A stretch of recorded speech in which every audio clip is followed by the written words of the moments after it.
విదేశాల్లో చదవాలనుకుంటున్నారా? అయితే విదేశ్ కన్సల్ట్ ని సంప్రదించండి.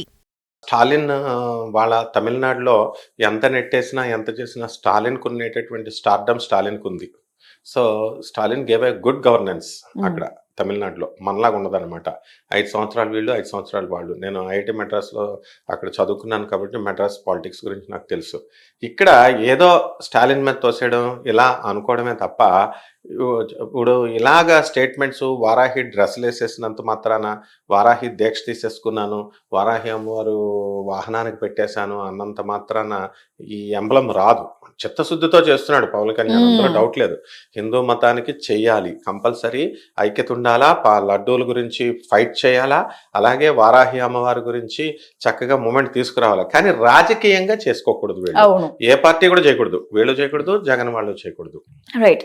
అయితే ఉదయనిధి స్టాలిన్ గారు ఎప్పుడు చేశారు ఈ కామెంట్స్, మరి అప్పుడు ఎందుకు స్పందించలేదు పవన్ కళ్యాణ్, ఇప్పుడు ఎందుకు స్పందించారు అనేది జనాలు చాలా డౌట్ గా ఉంది. దాని గురించి మీరేమంటారు? అంతే కదా, రైట్ టైం వచ్చినప్పుడు తీస్తారు. ఇప్పుడు గరికపాటి నరసింహారావు గారు ఆయన ఒక మామూలు సామెత చెప్పారు. ఏమన్నారు? విశ్వబ్రాహ్మణులు ఎవరైనా ఇది చేసేటప్పుడు, బంగారం చేసేటప్పుడు తల్లికి చేసినా సరే పిల్లోడు కొడుకు చిన్నదన్నా మిగుల్చుకుంటారని ఎప్పుడో పాత వీడియోలో చెప్తే 20 సంవత్సరాలు 25 సంవత్సరాలు అయిపోయిన తర్వాత ఆయన పట్టుకొని దిష్టి బొమ్మలు అయ్యి కాల్చి ఇచ్చేశారు. చాగంటి కోటేశ్వరరావు గారు యాదవుల మీద ఎప్పుడో పూర్వంలో ఆయన స్టార్ట్ చేసినప్పుడు పెడితే కృష్ణుడు అలాంటి ఫ్యామిలీలో పుట్టాడు, అండర్ ప్రివిలేజ్డ్, అండర్ డెవలప్డ్, దాంట్లో అన్డెవలప్డ్, దాంట్లో తలగడుక్కుంటే మొలకడగరు, మొలకడిగితే తలకడగరు అని ఆయన ఇంకా కొంచెం కఠినంగా చెప్పారు. అప్పుడు కూడా 30 years బ్యాక్ వాళ్ళు సామెతలు చెప్పారు పాపం. 30 years బ్యాక్ చెప్పినటువంటిది ఇప్పుడు తీసి అల్లరి చేశారు. అలాగే ఎవరినైనా సరే రైట్ టైంలో తీస్తారు. రాజకీయ నాయకులు కొంచెం బురద ఎక్కువ చేస్తారు కాబట్టి అప్పుడు చేస్తే ఎవరు పట్టించుకోరు కదా. అందువలన ఇప్పుడు ఈ హిందూ మూమెంట్ ని స్టార్ట్ చేసినట్టుగా, వారాహి మూమెంట్ ని స్టార్ట్ చేసినట్టుగా ఉంది. నీకు ఒక విషయం చెప్తా. పవన్ కళ్యాణ్ గారు నిజంగానే వారాహి అమ్మవారికి మూమెంట్ తీసుకొచ్చారని చెప్పాలి భారతదేశంలో. కాశీలో, కానీ కాశీలో వారాహి అమ్మవారి గుడి ఉంది. వాళ్ళు ఎప్పుడు కూడా తెల్లవారుజామున 5 గంటలకు తెరుస్తారు. ఈ పవన్ కళ్యాణ్ పుణ్యం అని వాళ్ళు 7 గంటల దాకా వాళ్ళు విఐపి టికెట్లతో ఫుల్ బిజినెస్ చేస్తున్నారు. 7 నుంచి కొట్టుకు చస్తున్నారు. అక్కడ వారాహిదేవి ఏదో ఇచ్చేస్తుంది, పవన్ కళ్యాణ్కి డిప్యూటీ సీఎం పదవి ఇచ్చేశారని. ఆయనకి ఏదో ఆయన యోగంలో ఉండి ఆయనకి వచ్చారు, అంతేకాని అందరికీ ఇవ్వరు. అసలు విచిత్రం ఏంటంటే పవన్ కళ్యాణ్ ఇప్పుడు ఒక్కసారి కూడా కాశీ వెళ్ళి వారాహి అమ్మవారి దర్శనం చేసుకోలేదు. ఇంకా చిరంజీవి అయినా 5 times వచ్చి ఆయన ఇంద్రా సినిమాలో వారణాసి వచ్చారు. పవన్ కళ్యాణ్ గారు 10 సంవత్సరాలు కృషి చేశారు. ఆనెస్టీ ఉంది, నిజాయితీ ఉంది, ఆవేశం ఉంది, ఏదో చేయాలన్న తపన ఉంది. ప్రజలు గుర్తించారు, వేశారు ఓట్లు. అంటే వారాహిదేవికి దీనికి సంబంధమే లేదు. ఈ పిచ్చి జనం ఏం చేస్తారంటే ఆయన వారాహి బట్టలు వేసాడు కాబట్టి ఆయనకి ఇచ్చేసాం అన్న టైప్ లో. సో స్టాలిన్ ఏంటంటే he is a very matured politician. ఇప్పుడు స్టాలిన్ కొడుకు కూడా హిందూ మతం మీద బోల్డెన్ సార్లు ఆయన కామెంట్స్ చేశారు. హిందూ మతం మీద కామెంట్స్ చేసిన, క్రిస్టియన్ మతం మీద కామెంట్స్ చేసిన, ఇస్లాం మతం మీద కామెంట్స్ చేసిన, ఆ మతాలకు ఏమీ కాదు, వ్యక్తుల యొక్క అభిప్రాయాలు చెప్తారు వాళ్ళు. అన్ని మతాలు సమానమే, దేవుడు ఒక్కడే. కాబట్టి ఈ సెక్యులరిజం ని వాళ్ళు విడగొట్టేసి సెక్యులర్స్ అని చెప్పి సూడో సెక్యులర్స్ చేసేటటువంటి ఇవి అని చెప్పి పవన్ కళ్యాణ్ సనాతన ధర్మం మీద మేము చేశాము అని అన్నారు. అలాగే సూడో సెక్యులరిజం మేము ఊరుకోము అని చెప్పేసి అన్నారు. కాబట్టి స్టాలిన్ అప్పుడు చెప్పినప్పుడు వైరల్ అవ్వదు. కాబట్టి సినిమా యాక్టర్కి తెలుసు కదా, ఎప్పుడు డైలాగ్ గట్టిగా చెప్పాలి, ఎప్పుడు నొక్కి చెప్పాలి, ఎప్పుడు సైలెంట్ గా చెప్పాలి. సో అలా ఇప్పుడు ఎన్టీఆర్ గారు కూడా అంతే, సరైన టైంలో ఆయన డైలాగ్ డెలివరీ ఆ ఉద్యమాలు చేస్తారు. And they are actors cum politicians గా టర్న్ అయ్యారు కాబట్టి వీళ్ళకి రైట్ టైంలో తీసి స్టాలిన్ ని బ్యాట్ చేయాలన్న ఉద్దేశంతో వాళ్ళు అలా తీశారు. కానీ స్టాలిన్కి ఏం ఎఫెక్ట్ ఏమన్నా.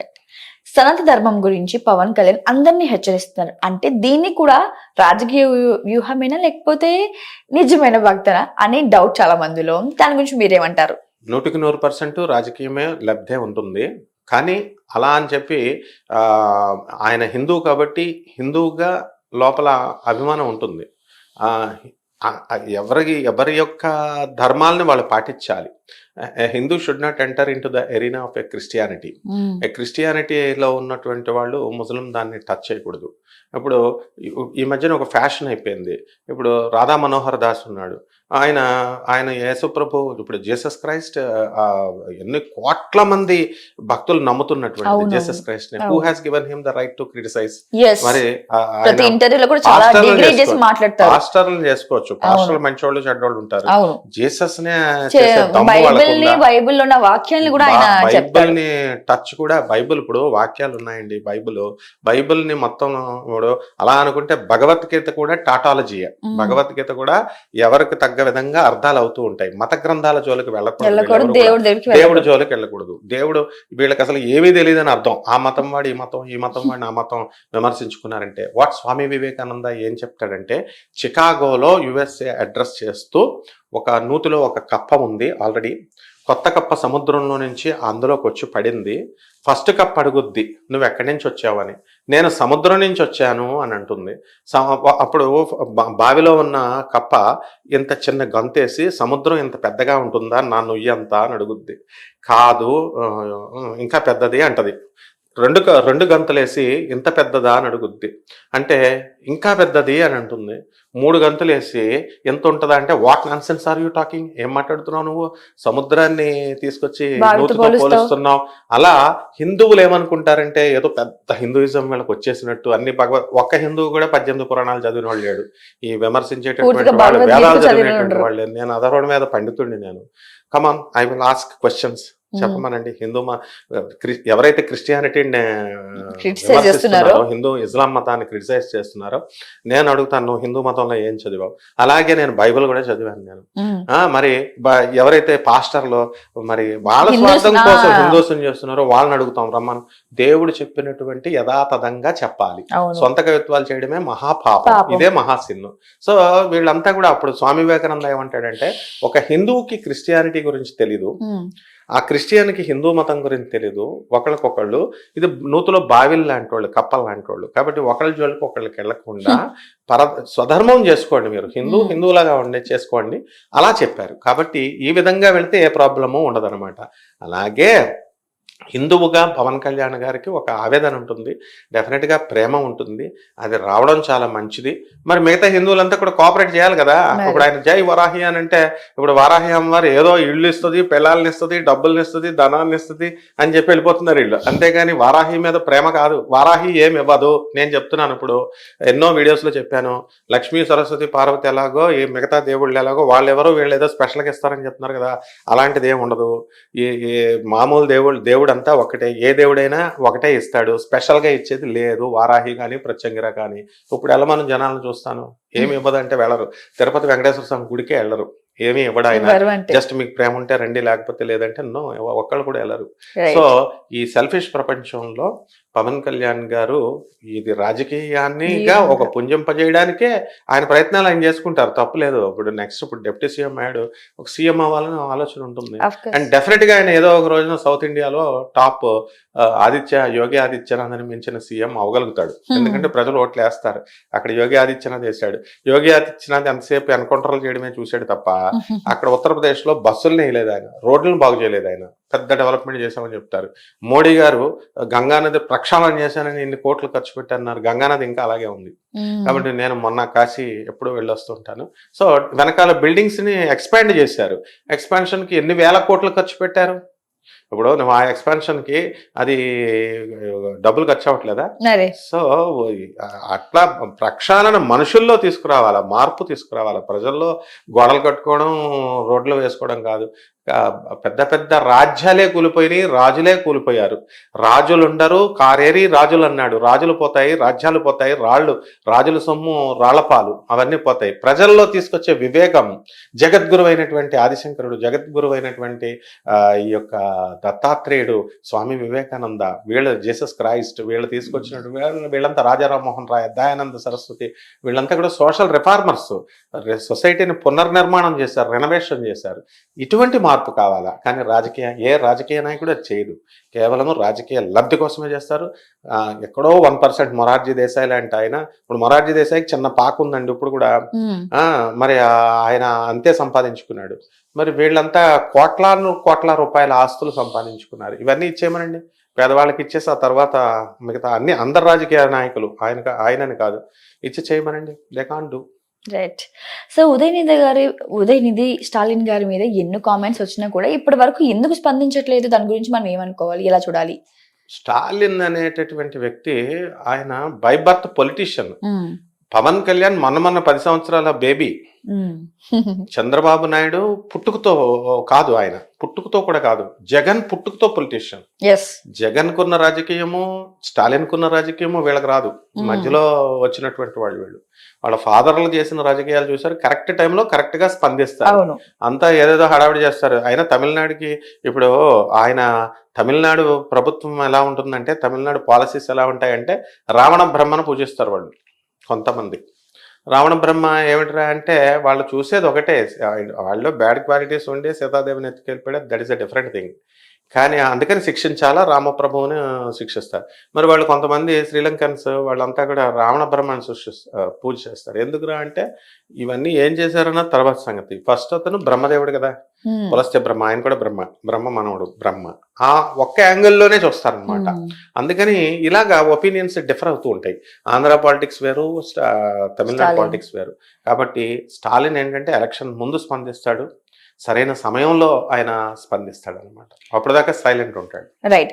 సో ఏకంగా తుడిచిపెట్టుకుపోతారు ఉదయనిధి స్టాలిన్ అని ఇంత సీరియస్ అవ్వడం గల కారణం డిప్యూటీ సీఎం పవన్ కళ్యాణ్ గారు.